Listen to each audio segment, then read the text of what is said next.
a film or tell a story. And so when you say these years and the amount of people that I've met. A story can be told through film or through memory, and each passing year brings another face, another moment, another fragment from the golden age that shaped an era we still look back on with quiet admiration. If you wish to keep these memories alive with me, you are welcome to subscribe. It costs nothing, yet it means a great deal. Thank you for being here. Now let us begin. You have watched John Wick. You have journeyed through The Matrix, and by now you know Keanu Reeves as the calm, steady presence who rose to global recognition in what felt like a single breath. Yet with that recognition came more than praise. It stirred unease among certain actors who began to view his gentle style as unusual, even unsettling. Some responded with quiet mockery, others with subtle competition behind closed doors, all reaching for the same roles. Now at 61, Keanu has allowed a few long-kept truths to surface, speaking of six figures in Hollywood he could never fully reconcile with. At the top of that list stands Alec Baldwin, a name he has expressed he will not share the screen with again. What makes their divide so striking is that it was never rooted in jealousy or rivalry.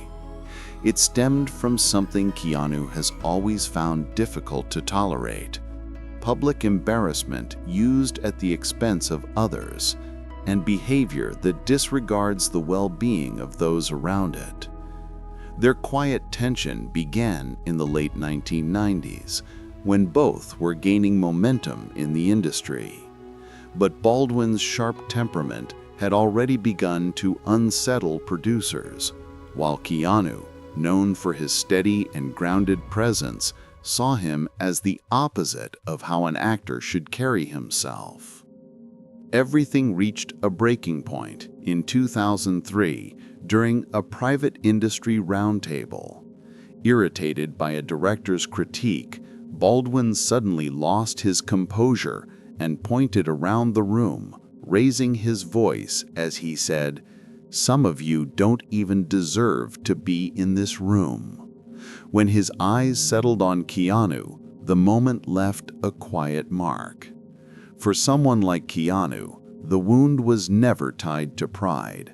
It was tied to simple human respect. Years later, he offered a rare and direct reflection during a Japanese interview, saying, "Once someone shows you contempt, you don't forget it." Those who knew the industry immediately understood who he was referring to. As time moved on, Baldwin's public troubles only grew more visible. Tense arguments, legal disputes, and several on-set situations that raised concerns. To Keanu, none of this felt unexpected. It appeared to follow a pattern he had recognized long before. One producer even recalled that in 2011, Keanu quietly remarked, "Chaos isn't talent. Chaos destroys talent." From that point on, every attempt to place them together in a film dissolved. Keanu offered no statements, no objections, only a steady refusal. They have not spoken in more than 15 years. They do not exchange greetings at gatherings. They avoid the same photo frames. And whenever circumstances position them in the same room, both maintain a respectful distance. And then there is Shia LaBeouf, an actor whose early dynamic energy shifted Keanu's respect into quiet disappointment. Keanu's concern toward Shia did not build over time. It appeared the moment Shia stepped across a boundary Keanu considers almost sacred, keeping the set steady, focused, and free from spectacle. Their first moment of tension surfaced in 2006 during studio workshops, when Shia, already known for unpredictable stunts, interrupted a discussion by joking that veteran actors were too stiff. Keanu, sitting nearby, simply stared in silence, taken aback. A producer would later recall Keanu softly saying, "He confuses disruption with depth." That single line marked the beginning of a cool, unspoken distance. The deeper divide arrived in 2008 at a charity event. Shia appeared in an unsteady state, speaking loudly about what he called fake Hollywood saints. Then, in an attempt at humor, he said Keanu was the most boring Zen robot I've ever met. The room laughed, but it was an uneasy, uncertain laugh, the kind that drifts in when people sense the moment has gone too far. Keanu did not join in. Instead, he looked at Shia and said, "Cruelty isn't honesty, it's insecurity." The room fell silent, and their connection never found its way back. Keanu walked out soon after, and those present understood exactly who his words had been meant for. As the years passed, Shia's public struggles, abrupt artistic experiments, and frequent disagreements with directors only widened the distance between them. Keanu never viewed Shia's behavior as bold or rebellious. To him, it was a refusal to take responsibility in a field that relies on steadiness and discipline. So when a major studio attempted to bring them together for a project in 2014, Keanu declined within minutes, calmly saying, "Not a healthy environment." That brief sentence was the closest he ever came to addressing Shia directly.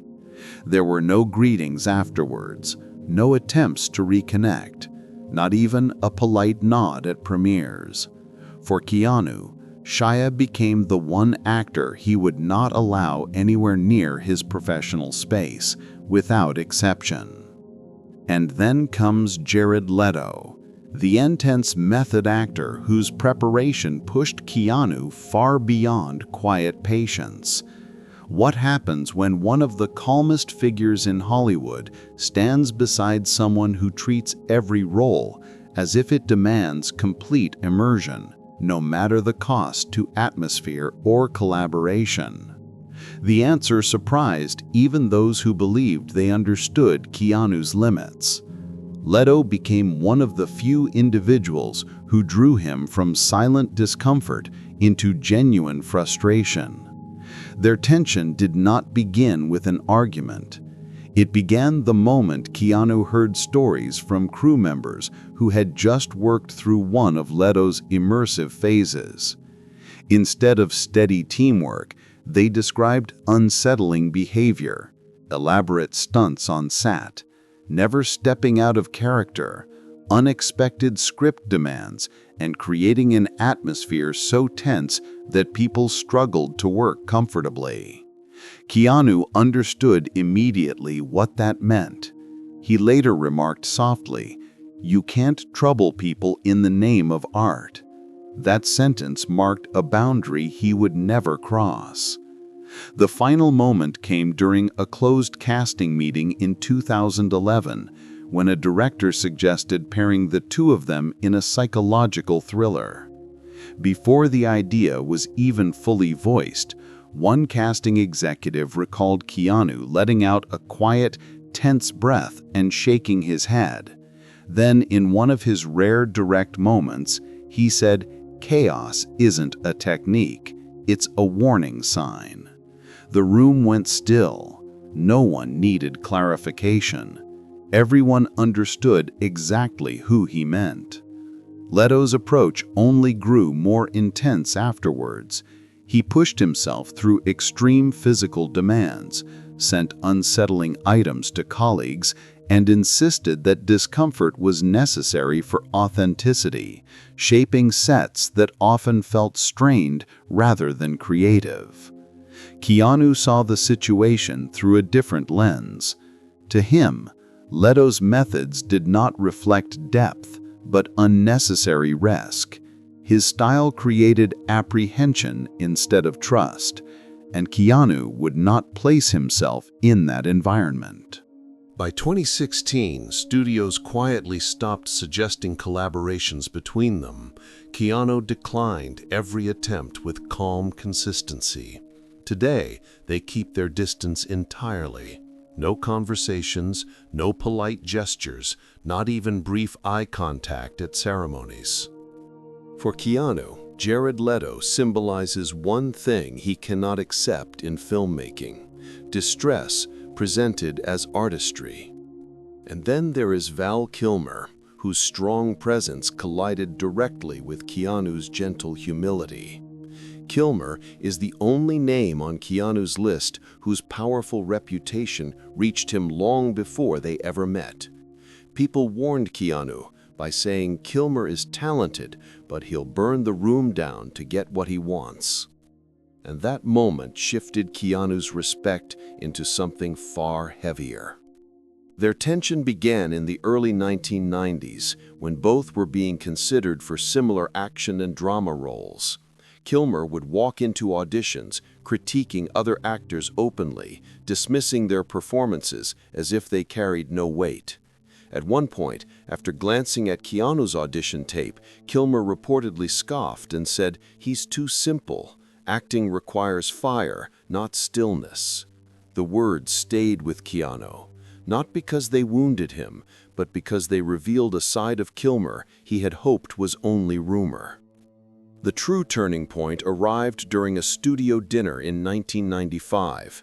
Kilmer sharply criticized a young cinematographer for not lighting him, as he phrased it, like a legend.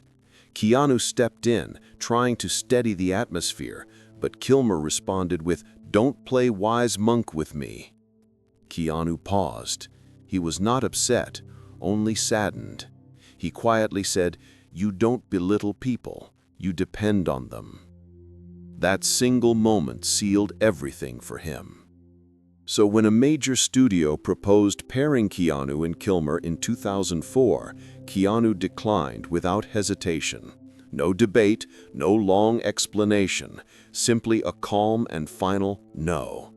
Today, when they pass each other at events, there are no greetings and no glances, not conflict, just a permanent distance. Then came Shannen, the unpredictable force Keanu chose never to stand beside again. She became the only person he avoided, not out of anger, but out of pure exhaustion, especially after dealing with the others on his silent list. The tension with Shannen felt different from the others. With her, it was not philosophical, it was an energy of pure unpredictability. Their first difficult moment unfolded during a 1989 industry rehearsal, when Shawn arrived late, set her script down with force, and began accusing the director of favoritism. Keanu watched the atmosphere shift in minutes, the room turning uneasy, and that moment planted a quiet discomfort that only deepened over the years. The real turning point came in 1995 during a casting session where both were being considered for the same project. Shawn openly mocked another actress, then turned to Keanu and said, "This business loves quiet boys like you. They're easy to control." Keanu did not respond. He simply closed his notebook and walked out of the room.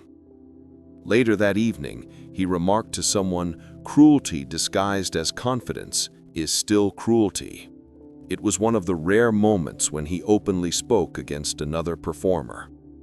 Meanwhile, Shawn's public struggles continued to grow, arriving on sets unannounced, confronting directors, accusing producers of unfair treatment, and turning press events into unpredictable scenes. Keanu began to recognize a pattern. Projects connected to her often carried stress that few wanted to manage. So in 2006, when Keanu was offered a role in a thriller and heard that Sean Young was being considered for a supporting part, he declined immediately. A producer assured him she had changed, but Keanu kept his answer gentle and firm. He said, "I don't want people troubled again." Sean Young became the kind of gathering storm Keanu learned to step away from long before it reached him. So what do you think? Were these tensions justified, or do they reveal a side of Hollywood most people never witness? There was still one more name Keanu remained quiet about for years, an actor whose polished public image hid a much sharper presence behind the scenes. This tension was not rooted in jealousy, ego, or contrasting styles. This time, the issue was trust, and for Keanu, trust is something you never break. Their unease began in the early 2000s during a major action film workshop. The actor arrived late, wearing sunglasses indoors, speaking confidently about landing roles others weren't strong enough to handle. Keanu said nothing, but he noticed the crew exchange weary glances, as if they already knew the pattern unfolding. Later that day, during a stunt rehearsal, the actor dismissed the coordinator's guidance, rushed into a sequence and moved in a way that caused a close call for one of the performers. Keanu stepped forward and said, "People aren't props. Respect the team." The actor smirked, brushing it off as humor, but Keanu's expression remained calm and serious. Keanu did not respond right away. He simply breathed in, thought for a moment, and then said with steady clarity, "If he's on the call sheet, I'm out." The room fell quiet. No one challenged him because everyone understood. From that day forward, Keanu kept a respectful distance. No greetings at premieres, no gentle small talk at industry dinners, not even a simple nod on the red carpet. It was never bitterness, it was self-preservation. Keanu had spent a lifetime protecting the quiet spaces where good work is made, and he would not allow disorder to spill into them, especially when the people behind the camera depended on calm to do their best work. By 2018, the message no longer needed repeating. Studios stopped suggesting the pairing altogether. Producers knew the answer long before his team returned their calls. And so today, the two move through the same world like opposite ends of a magnet, close enough to share an industry, yet never close enough to meet. If you'd like to share your thoughts, I welcome them in the comments. And if this story brought you something gentle or familiar, you are invited to like the video, subscribe, and stay with me for the journey still ahead. See you in the next story.